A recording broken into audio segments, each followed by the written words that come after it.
يا رب قد غفلنا وكلنا طمع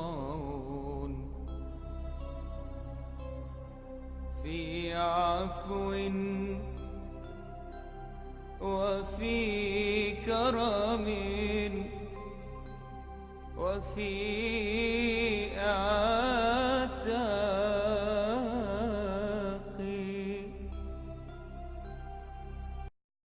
عليكم ورحمة الله وبركاته. الحمد لله نحمده ونستعينه ونستغفره ونعوذ بالله من شرور أنفسنا ومن سيئات أعمالنا. أشهد أن لا إله إلا الله وحده لا شريك له وأشهد أن سيدنا محمدا عبده ورسوله. رب اشرح لي صدري ويسر لي أمري واحلل عقدة من لساني يفقهوا قولي. سبحانك لا علم لنا إلا ما علمتنا إنك أنت العليم الحكيم. ولا حول ولا قوة إلا بالله العلي العظيم. Alhamdulillah, pagi ini kita sambung ke surat 321. Abu Lais berkata, siapa yang sempurna akal, maka ia rela dengan sederhana di dunia dan tidak sibuk memperbanyakkan dan sibuk beramal untuk akhirat. Sebab akhirat itulah tempat nikmat kekal, sedangkan dunia akan rosak penuh tipuan dan fitnah. Juwaibir meriwayatkan daripada Ad-Dhahak yang berkata, ketika Allah telah menurunkan Adam dan Hawa ke muka bumi, kemudian dapat merasakan bau basi dan kehilangan bau syurga, pengsanlah keduanya selama 40 hari kerana sangat basinya dunia ini. Rasulullah SAW bersabda, ya ajaban kullal ajabil musaddiqi bidar al-khudud wa huwa ya'mal lidaril ghurur. Sungguh sangat heran ajaib bagi seorang yang percaya kepada tempat yang kekal abadi, kemudian ia masih sibuk dengan tempat tipuan dan sementara. Jadi kita sambung ya semalam ya. Baik. Juwaibir meriwayatkan dengan daripada Ad-Dhahak yang berkata, ketika Allah telah pun mengeluarkan Adam daripada syurga, lalu Allah letakkan dia di muka bumi. Jadi ketika itu mereka merasakan betapa dapat bau basinya dunia ni. Dengan kehilangan bau syurga, maka pensan mereka kedua-duanya selama 40 hari. Jadi kemudian apabila dicelik mereka, disedarkan mereka, menyingsingnya fajar. Itulah Adam sujud kepada Allah yang diambil kisah sembahyang subuh menjelang fajar menyingsing itu. Maka Nabi Adam sujud kepada Allah, sembah Allah, tanda kesyukuran yang kehidupan di atas dunia tadi. Jadi kita pun sembahyang subuh difardukan. Jadi itulah yang Nabi Adam telah sujud kepada Allah Subhanahu wa taala sesedar daripada pengsannya. Oleh kerana bau dunia ni dengan syurga itu berbeza. Syurga Allah dalam keadaan yang mutahharah dan penuh dengan nikmat. Itu kita boleh tengok Allah khabarkan di dalam surah Al-Baqarah, wa basyiril ladzina amanu wa 'amilus solihati anna lahum jannatin tajri min tahtiha al-anhar kullama ruziqu minha min samaratir rizqan قالوا هذا الذي رزقنا من قبل وأتوا به متشابها ولهم فيها أزواج مطهرة وهم فيها خالدون. Itulah Allah khabarkan syurga tu, nikmat dalamnya penuh dengan makan minum dan makanan-makanan pula dimakan ahli syurga. Tapi ahli syurga kata, kami dah pernah merasa makan yang serupa ni, tapi tak serupa yang rasa di dalam syurga Allah Subhanahu wa taala. Berbeza tu. Jadi dunia dengan syurga ni adalah amat berbeza, yang jauh sama sekali. Jarak antara bumi dengan langit lebih jauh daripada itu. Jadi begitulah keadaannya bila Nabi Adam merasai atas dunia ni, maka pensan dia selama 40 hari dan juga haus. Jadi sebab tu Nabi menyatakan, sungguh sangat hairanlah, ajaib bagi seorang yang percaya kepada tempat yang kekal abadi, kemudian ia masih sibuk dengan tempat tipuan dan sementara. Jadi tempat tipuan sementara ni adalah dunia. Ad-dunya la'ibun wa lahwun. Allah sebut dalam Quran, dunia ni tempat main-main senda gurau, tempat tipuan. La'ibun wa lahwun. Jadi bukannya kekal. Jadi manusia ni pula dalam keadaan dia terlupa tu, dia alam perjanjian dengan ruh dulu ni. Perjanjian dulu yang manusia adalah dijanji untuk menjadi khalifah, untuk memelihara muka bumi daripada berlakunya kerosakan, fasad. Jadi bila dah hidup di dunia ni kita lupa dah.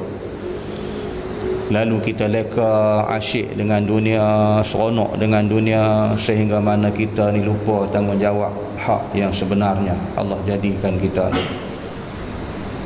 Sebab itu beberapa persoalan yang kita kena tanya diri kita hari-hari tu, siapa kita ni? Daripada mana dan ke mana kita? Dan kesudahannya kita di mana? Ini di antaralah soalan-soalan yang selalu kita kena tanya diri kita, kena korek diri kita ni. Dan kesudahan kita tu di mana? Jadi sebab itu bila kita selalu bermuhasabah diri kita, mudah-mudahan kita tidak lalai leka dengan dunia ni. Dunia mengasyikkan, seronok. Jadi keseronokan itu adalah juga ianya sementara, bukannya kekal. Jadi kita fikir hak yang nak kekal di alam akhirat nanti. Kalau kita duduk seronok bermegah atas dunia ni tuan-tuan, dengan kenderaan besar kita, dengan rumah besar kita, dengan harta banyak kita, segala-galanya kita dah megah seronok, tetapi kesudahan kita di akhirat besok bagaimana? Kalau di dunia ni kita nak berjalan, orang bentang kapet merah, pijak ada kapet merah, adakah besok di akhirat kita akan pijak atas kapet yang sama? Sebab tu dalam kitab Tajzibut Taraful Hadis, himpunan hadis-hadis tuan, jilid yang pertama, kalau kita buka dalam kitab tu ada hadis ini dikumpulkan oleh ulama. Dia menyatakan dalam hadis tu, Nabi kata kehidupan di dunia dengan kehidupan di akhirat berbeza. Jika di atas dunia ni kita hidup senang lenang, kaya raya, mewah, di akhirat kita hidup dalam keadaan fakir, miskin, papa ke dana. Jika di dunia ni kita hidup dengan senang lenang, mewah, maka di akhirat besok kita hidup dalam menderita, susah dan azab. Atau kama qala. Kenapa jadi begitu? Sebab kehidupan yang kita lalui atas dunia tadi tidak dibekalkan dengan amal yang soleh dan solehah. Ada harta kedekut, ada wang ringgit kita kedekut, ada segala kemudahan kita tak belanja pada jalan Allah. Ini semua ni ingat tak? Jadi sebab itu di akhirat berbeza. Dan mungkin kita juga di akhirat, kalau dunia berjalan atas kapet yang merah, besok di akhirat kita akan berjalan atas bara api dalam neraka Allah Subhanahu wa taala. Jadi sebab tu kita kena ingatlah, tempat yang penipuan ni adalah dunia, yang sementara ni, yang kekal ialah di alam akhirat. Sebab tu Nabi kata, aku hairan, sangat sungguh hairan kepada ajaib bagi seorang yang percaya kepada tempat yang kekal abadi. Dia percaya alam akhirat, dia percaya tentang syurga neraka, tetapi dia masih sibuk dengan tempat tipuan dunia ni yang sementara. Bukanlah suruh buang dunia kan, bukan suruh buang, tapi jangan kita melampau-lampau asyik dengan dunia, seronok dengan dunia sampai kita lupa di akhirat. Jadi bila manusia ni seronok dengan dunia ni tuan, dia lupa akhirat. Sebab tu dia tak kenal dosa pahala, halal haram. Dia tak kenal. Tapi dekat-dekat baru ni baru dia sedar ada 7 dosa besar. Ya. Tapi sebenarnya 7 dosa besar bukan 7. Dosa besar tu dah banyak berlaku. Jadi kita ni kena ingat, di atas dosa, di atas segala kesalahan yang kita lakukan di atas dunia, semuanya akan dibawa ke alam akhirat yang kekal abadi, walaupun sebesar zarrah. Yang ditafsirkan sebesar zarrah ni benda yang paling kecil, akan dihitung, dihisap oleh Allah. Sebab tu disebut yaumul hisab ataupun yaumul mizan. Ada 30 nama. Yaumul akhirah, ya, yaumul ba'sa. Jadi semua tu adalah bermaksud hari yang dibangkitkan manusia pada satu tempat di alam mahsyar untuk menerima balasan masing-masing. Jadi hilanglah segala kemewahan. Dulu kita naik kereta mewah, makan minum mewah, makan membazir. Ada sahabat saya, dia kena teman sultan makan dengan raja-raja. Jadi dia kena teman sultan makan, duduk sebelah sultan. Satu lagu, satu hidangan keluar. Jadi dia kata, minta maaf tuanku, patik tak reti pakai sudu, mak patik ajar makan dengan tangan, jadi minta basuh. Jadi pelayan duduk di belakang, askar Melayu diraja, dia basuh tangan makan. Jadi kata dia, tuanku, kalau makan dengan ni, hidangan pertama yang keluar darca. Kata dia kena teman Sultan Perlis, ayahanda almarhum sultan yang ada sekarang lah. Kata Sultan Perlis ni favorite beta ni, darca. Tu kata sahabat, tu lah kalau tuanku pakai sudu tak banyak, pakai tangan boleh ambil banyak. Selagi muzik tu duk bunyi, darca tu akan berkisar di sekeliling tu. Raja-raja ni makan, dia tukar muzik lain, sempat tak sempat dia akan mari hidangan lain. Kalau 7 hidangan 7 lagu, 10 hidangan 10 lagu muzik dia main. Jadi dia kata, ustaz, air ni yang gelas berkaki ni dia letak tu, dia tuang penuh, kita minum sikit, pelayan tuang balik, jangan larang dah.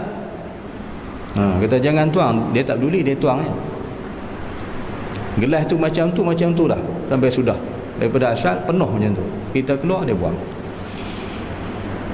Membazir tuan, makan penuh adat istiadat. Dia kata susahnya, dia kata ustaz. Dan ada seorang lagi kawan kita pula dijemput ceramah di Istana Hinggap. Dia orang ni ada Istana Hinggap, ada istana tetap kan. Ceramah di Istana Hinggap, naik pergi nak ceramah, raja duduk menyandar sambil makan buah anggur. Dia kata, sila ustaz ceramah, raja duduk makan. Allah, dia kata serik dah, lain kali tak nak dah, dia kata. Jadi tak ada roh, kita nak bercakap pun tak seronok orang duduk makan ni. Kita duduk bercakap, orang duduk bersembang pun kita tak seronok dah. Boleh nak tutup kitab dah. Ni orang duduk makan. Tapi nak buat macam mana? Dia kata lain kali tak nak dah. Sekali cukup dah. Jadi gitu no. Keindahan, kemewahan dunia, semua tu tuan-tuan, yang mendatangkan ianya perkara yang tidak baik kalau kita buat macam tu lah. Tapi nak ditegur sultan, raja-raja. Tapi cara macam tu. Jadi sebab tu kita ingat, kemewahan tu belum pasti kita akan dapat sampai kekal di akhirat. Tu yang kawan kita meninggal, masa hidup naik Merc, naik Porsche, naik Jaguar. Tahu bila dia mati naik apa? Lori ayam bawa pasal borong. Kereta jenazah semua tak ada. Kontak sini tak ada, sini tak ada. Kata kawan ni, haru macam mana ni, dalam satu masa tak ada kereta jenazah. Kata kawan ni, saya ada lori Ustaz, tapi lori saya kotor lah, bawa ayam ke pasar borong. Kau pergi basuh lori tu, basuh lori tu lah, bawa jenazah. Tinggallah kemewahan kita, Merc kita, Jaguar kita, Porsche kita, naik lori bawa ayam ke pasar borong. Allah Akbar. Dah sampai di sana, dikebumikan jenazah pula, ditimbuh-timbuh jenazah, tanah pun dah basah, tak sempat kita nak beralih lagi, timbuh tak habis lagi, tanah dah basah. Bermakna jenazah tu dah tenggelam dalam air yang busuk yang dijanjikan oleh Allah Subhanahu wa ta'ala. Itulah manusia yang tidak salat, tinggal sembahyang, ditelan bumi penuh dengan air yang busuk. Ini semua tuan-tuan, Allah tunjuk pengajaran. Dan dulu kecoh, dulu Ustaz Kamal Syahri cerita, mayat jadi apa, kepala babi, ayuh buru nak tangkap dia kan. Kenapa kita nak buru dia? Perkara itu adalah janji Allah, boleh berlaku apa sahaja, hak Allah. Itu sebagai pengajaran supaya kita ingat dunia yang kita hidup ni sementara, tidak kekal. Jadi nak masuk ke alam barzah, di situ penentu habuan kita masing-masing. Dan bagi orang yang mukmin dan mukminah itu, kuburnya akan dilapang, diluas sebanyak 70 hasta. Kata Al-Faqih Abu Ja'far, 70 hasta kubur kita diluaskan oleh Allah. Sebab tu ianya kadang-kala kubur itu, kata Nabi, menjadi taman-taman syurga Allah. Ada kalanya ia menjadi jurang-jurang neraka Allah. Itu tertakluk kepada amal ibadat yang kita buat sepanjang hayat, bermula daripada aqil baligh sampailah kita mati. Ni kena ingat tuan-tuan, ya. Ini persiapan-persiapan kita. Sebab itulah Nabi kata, aku heran sungguh dengan orang yang percaya dengan tempat yang kekal abadi, kemudian dia masih sibuk dengan tempat tipuan dan sementara. Kita duk jadi kelang kabut, kita jadi tamak halaba, kita jadi rakus, kita jadi kedekut. Ini Nabi heran dengan manusia yang macam ni. Jadi kita tuan-tuan ingat, janganlah kita terlampau asyik dengan dunia sampai kita jadi rosak dalam kehidupan kita di akhirat. Baik, kemudian Muhammad bin Al-Munkadir daripada Jabir radhiyallahu an menyatakan, kita baca maksud dia, saya hadir di majlis Nabi SAW. Tiba-tiba datang kepadanya seorang yang elok paras muka dan rambutnya, berpakaian putih, lalu berkata, Assalamualaikum ya Rasulullah. Dijawab, Waalaikumsalam warahmatullah. Lalu bertanya, ya Rasulullah, apakah dunia ini? Jawab Nabi, hulumul mamam wal ahluha waja'un wa na'aqabun, bagaikan impian orang tidur, sedangkan penduduknya akan dibalas dan diseksa. Lalu ia bertanya, dan apakah akhirat? Jawab Nabi, kekal, sebahagian di syurga dan sebahagian di neraka. Lalu ditanya, apakah syurga itu? Jawab Nabi, syurga itu adalah gantinya dunia bagi orang yang sanggup meninggalkannya, mendapat kesenangan untuk selamanya. Lalu ditanya, dan apakah Jahannam itu? Ya, Jahannam, dia ada tasydid. Jawab Nabi SAW, gantinya dunia bagi orang yang cinta kepadanya, tidak akan lepas daripada Jahannam untuk selamanya. Lalu ditanya, maka siapakah yang sebaik-baik umat ini? Jawab Nabi SAW, yang berbuat taat ketika di dunia. Kemudian ditanya, bagaimana di dalamnya? Jawab Nabi SAW, bersungguh-sungguh seperti orang yang sedang mengejar kabilah. Ditanya, berapa lama tinggal di dalam dunia? Jawab Nabi SAW, seperti lamanya orang yang tertinggal daripada kabilah-kabilah. Dan berapa lama antara dunia dengan akhirat? Jawab Nabi SAW, sekelip mata. Maka pergilah orang itu dan tidak kelihatan. Maka sabda Nabi SAW, itulah Jibril datang untuk menzuhudkan kamu di dunia dan menggemarkan kamu ke akhirat.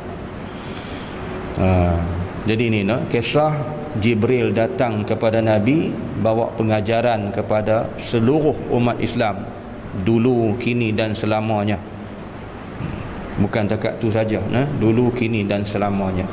Itulah pengajaran yang dibawa. Ditanya kepada Nabi, apakah dunia? Dunia tu Nabi kata bagaikan impian orang tidur, sedangkan penduduknya akan dibalas dan diseksa. Kita tidur, kita mimpi, kan? Macam itulah dunia. Kita mimpi yang indah-indah, mimpi yang seronok-seronok. Bangkit-bangkit tak ada apa. Aku mimpi tadi, kan? Mimpi rupanya. Macam itulah keadaannya dunia. Nabi bayangkan. Jadi bila kita dibangkitkan di akhirat besok, di alam kubur, di alam akhirat, bangkit-bangkit besok, tengok, oh dunia tak ada apa. Yang ni lah yang kekal, yang tinggal. Dunia dah habis, luput, tak ada lagi lah kita boleh balik ke dunia.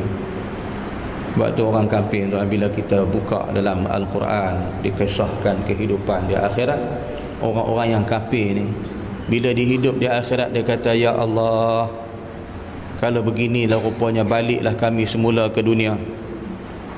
Baliklah kami semula ke dunia, kami nak buat, kami nak patuh, kami nak taat.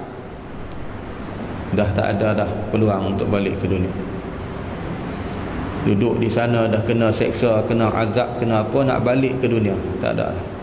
Dunia dah habis. Takat tu je. Jadi itulah para ulama-ulama kita selalu berpesan, menyebut, biar kita menyesal dahulu ada pendapatan, menyesal kemudian tak ada berguna apa. Jadi kita ni disuruh beramal, buat amal-amal yang soleh, jangan buat jahat di muka bumi ni. Dan kemudian ditanya pula, apakah akhirat?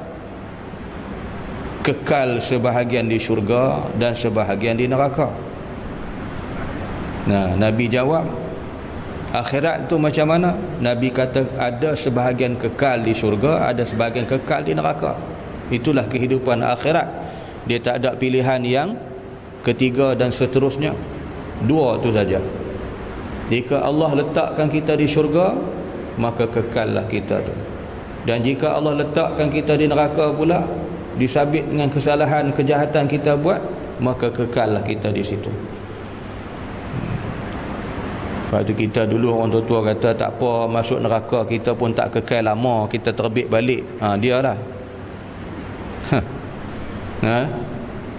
Dia terbit juga, dia kata lama-lama lambat laun masuk syurga juga. Yang tu berdasar kepada amalan kita lah. Kalau dah jahat sampai ke mati, pakai kekal dalam neraka tu lah. Tapi bila dia dekat-dekat nak mati, dia bertaubat, dia insaf kepada Allah, dia kembali kepada Tuhan, itu terserah kepada Allah. Adalah jalan keluar. Mengikut pandangan ulama, kata Imam Al-Ghazali, itu orang ada jalan keluar yang boleh membawa dia tu diampunkan oleh Allah. Bila Tuhan ampunkan, dia dah dapatlah nikmat syurga Allah. Tapi kalau kekal dengan jahat sampai mati, tuan-tuan, kekal dalam neraka, tak ada masa nak keluar balik dah. Jadi gitu, itulah akhirat kata Nabi. Sebahagian di syurga, sebahagian yang kekal di neraka. Kemudian ditanya pula, apakah syurga? Syurga tu Nabi kata gantinya dunia bagi orang yang sanggup meninggalkannya, mendapat kesenangan untuk selama-lamanya. Syurga ni kata Nabi, Allah ganti bagi orang-orang yang tinggalkan dunia, kesenangan, kemewahan, segala apa di dunia dia tinggal, dia tak tertarik dengan tu, maka itulah orang yang akan dapat syurga balasan. Bagaikan cerita Ibrahim Adham, tuan Ibrahim Adham dalam satu perjalanan dia berjalan masuk satu hutan, kawasan kampung, masuk terbit hutan gitu. Akhir bertemu dalam satu kawasan semak, kawasan hutan, satu busut. Bila temu busut ni, dia pergi korek busut tu. Dia korek jumpa barang-barang bernilai. Ada emas, ada apa semua.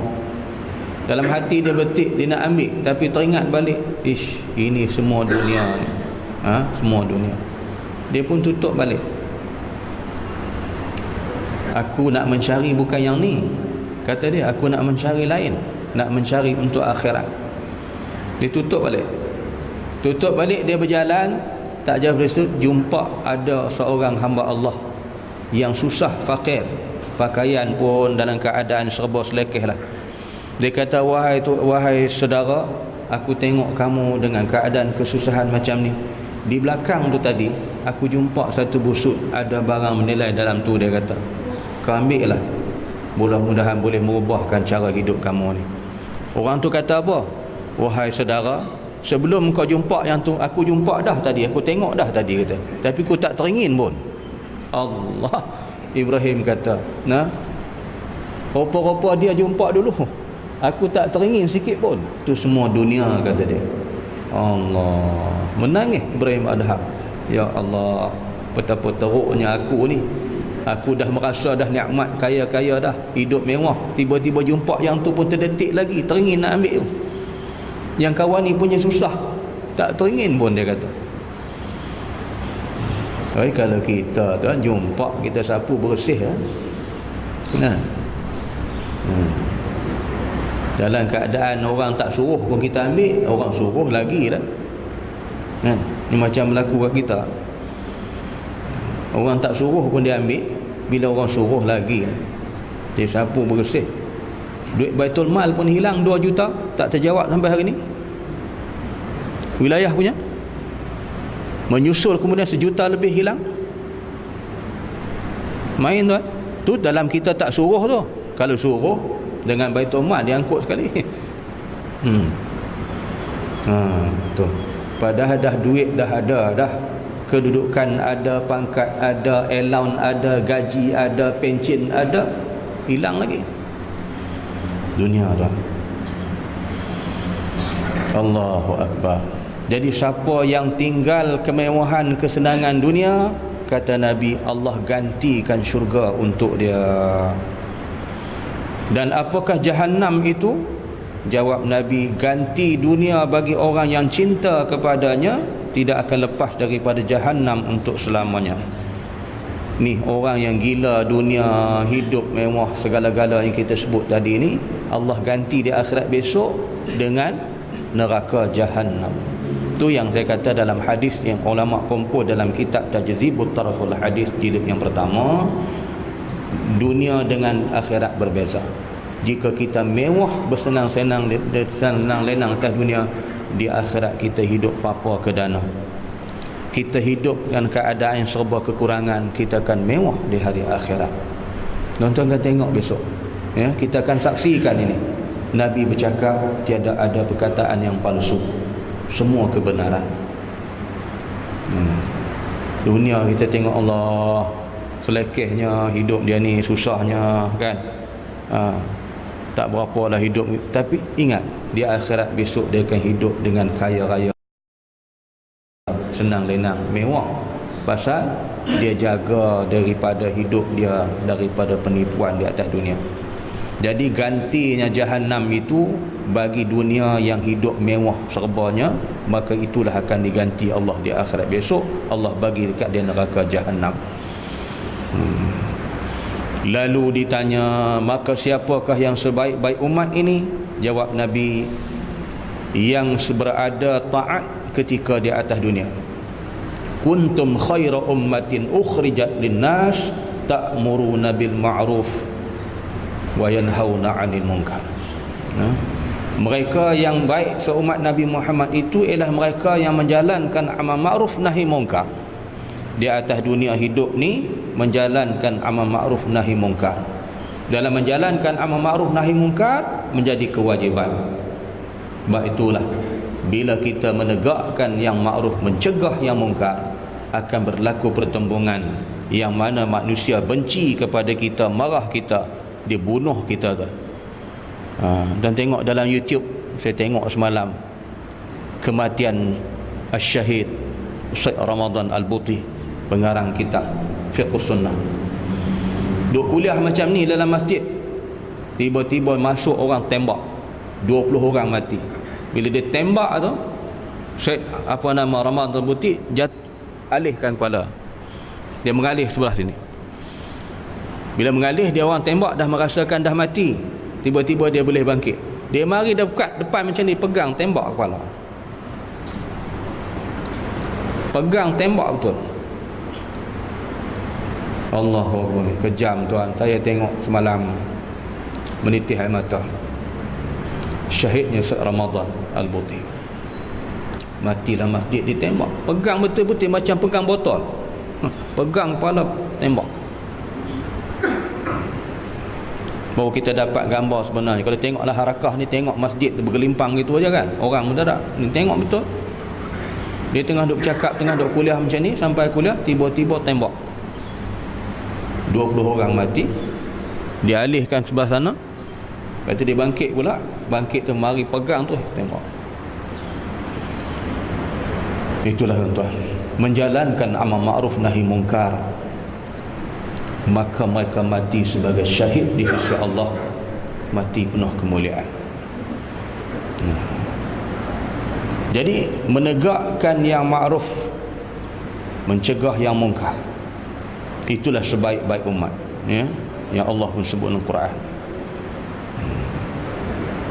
Kemudian ditanya bagaimana di dalamnya. Jawab Nabi, bersungguh seperti orang yang sedang mengejar kafilah. Jadi kita ni yang duduk dalam dunia ni bersungguh-sungguh nak mendapatkan keuntungan di akhirat, macam kita mengejar kabilah-kabilah ahli perniagaan, nak ikut serta sama, dia orang nak pergi berniaga. Macam tu Nabi bayangkan, orang nak pergi berniaga, kita nak ikut sama, nak berserta dengan mereka, nak mencari keuntungan. Begitulah Nabi buat perumpamaan, mengejar untuk mendapat keuntungan di dalam akhirat. Berapa lama tinggal dalam dunia? Nabi kata, dan berapa lama antara dunia dengan akhirat. Nabi kata seperti lamanya orang tertinggal daripada kabilah-kabilah. Berapa lama tinggal dalam dunia? Malaikat tanya. Nabi kata seperti mana tertinggal daripada kabilah-kabilah.